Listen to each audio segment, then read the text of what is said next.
To mirror my top 5 worst Zenless Zone Zero designs video, it's time to talk about which characters I believe are my top 5 best designs that we have in Zenless Zone Zero currently. This video will not include any of the upcoming Season 3 characters as they are brand new and I don't want recency bias to affect these choices. Before we get into it, I'm hosting a special event to celebrate 10k subscribers. Submit your dream gadget character for the chance to win a $5 pass to one of these hoyoverse games on screen. I'll pick a few submissions and draw them for a future video. If you're interested, you can find the form in the description and the pinned comment. Just like my other video, if your favorite does not make it on the list, it is not personal. This is my opinion and we're bound to have different tastes. Starting with number 5. Kicking off this list, we have Tsukaku. One look at her character and I can immediately tell that she is an Oni, and I like that she has blue skin. It's different and it really helps her stand out. The color palette of white, black, and this teal green complements each other well. I like that her horns have these black markings on them, and the fact she has what looks like to be band-aids on her legs. It clues me in that Tsukaku might be a bit of a reckless character. Her spiky white hair and horns help create a pretty unique silhouette towards the head, alongside the really large cuffs on the wrists of her jacket. Tsukaku is such a fun character, and I really like how all of the Section 6 wears their uniforms in different ways. They can all still be connected to each other while having their own unique flair. On Tsukaku, we see small neon green flames on both her belt and one of her jacket sleeves. And I of course cannot forget about the mask that she puts on. It's so cool and it ties into her Oni theme incredibly well. Number 4. It probably comes to little surprise that Miyabi made it on this list. She's another member of Section 6 just like Tsukaku, except she is a Void Hunter. For non-ZZZ players, that's like their Archon equivalent in terms of how powerful their kits are in the game. Immediately, what catches my attention is the large ears on her head. Having the character be short but have these large ears is a nice and somewhat comical contrast. She has the color palette of black, white, and teal, and you can clearly see with her sleeves that she has some Japanese inspirations while also staying true to the theme of the Section 6 uniforms. I also like how one of the sleeves is tied back so that her armor on her arm shows. I do think her color balance does get a bit wonky considering so many of the blacks are stacked up on top of each other with the skirt, the black tights, and the shoes. While this is a small detail, I love that there's a small strap across her chest that is helping tie back her sleeve. Meaningful and purposeful details like this make me appreciate a character design so much more. And of course, her hair pendant on the back of her head is pretty too. The reason why Miyabi isn't higher on this list is, while she's a fan favorite, I think that's more because of her strength and her really unique personality. Combine those with a strong design and boom, you got a fan favorite. She's also a perfect example of a character that can be well loved without having to rely on revealing outfits and showing skin. Number 3. When it comes to a badass looking design, Lighter has it all. He's got the leather jacket, the sunglasses, and a giant gauntlet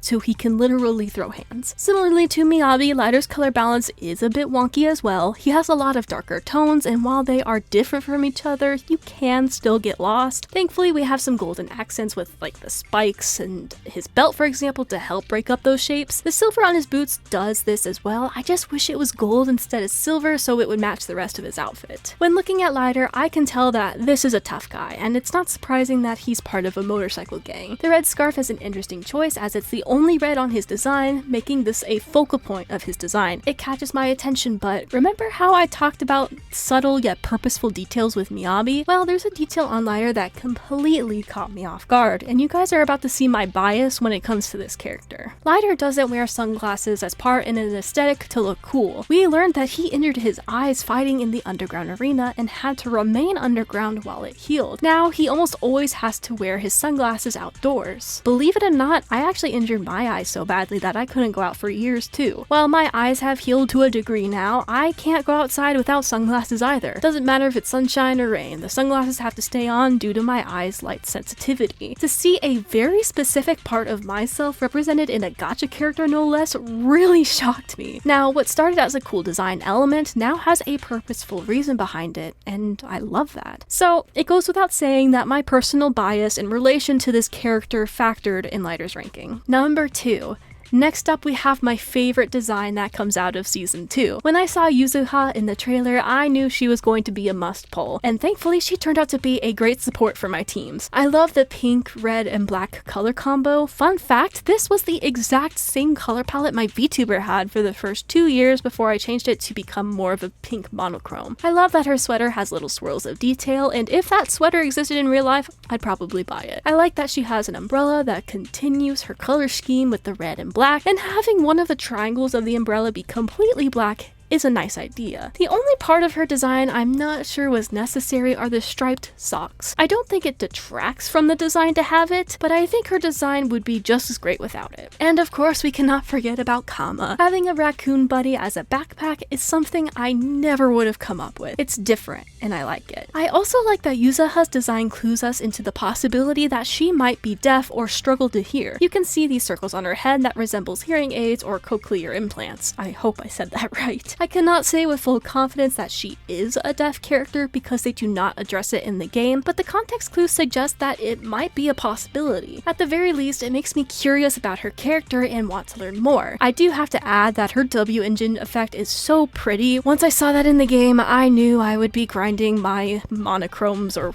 polychromes to try and get it. The number one spot on my list goes to none other than Korin, and honestly, this entry comes out of character for me. I've never seen the appeal of the maid outfits, but whoever designed Korin made me love this design. The idea of having a faction called Victorian Housekeeping, where its characters relate to a supernatural monster, is fascinating. You can clearly tell by Korin's dark green hair and the giant bolts that she's likely taking inspiration from Frankenstein. I love the sharp blades at the bottom of the dress instead of having those typical soft maid frills. It's a complete contrast and a fantastic way to contribute to the overall theme. If I had to pick, this detail of the trim on her dress is probably my favorite among Korin's design. The color scheme of black, white, and green work well, and we even get some pops of red. When you turn Korin's design around, you'll see a teddy bear that has been torn open with a heart beating inside. I didn't catch this detail for the first few months of the game, but once I did, I wanted to know how she got it and what it meant to her. It elevated a design that I already really liked. Seeing a faction take a concept that I'm not the biggest fan of, as maids giving all of its characters unique outfits, was a pleasant surprise. Ellen is likely referencing Jaws. Korin is definitely referencing Frankenstein. Lycon is referencing werewolves, and Rena of course is referencing ghosts. Yet even with their unique charms and details, I can tell that these four characters belong together in the same faction. And while I know Hugo isn't part of this faction, him likely being a reference to Dracula is a nice contrast for Lycon and the conflicts they have in the story. That wraps up my personal top 5 best designs that Zenless Zone Zero has shown us thus far. This list was hard to put together as there are more great designs that I like. There's characters such as Billy and his new Starlight form that he just got. There's Jufufu, who hit the nail on the head with her hair and the tiger thigh inside. There's also characters like Arya that I really enjoyed, but in all fairness, I love her skin far more than her original design. Point is,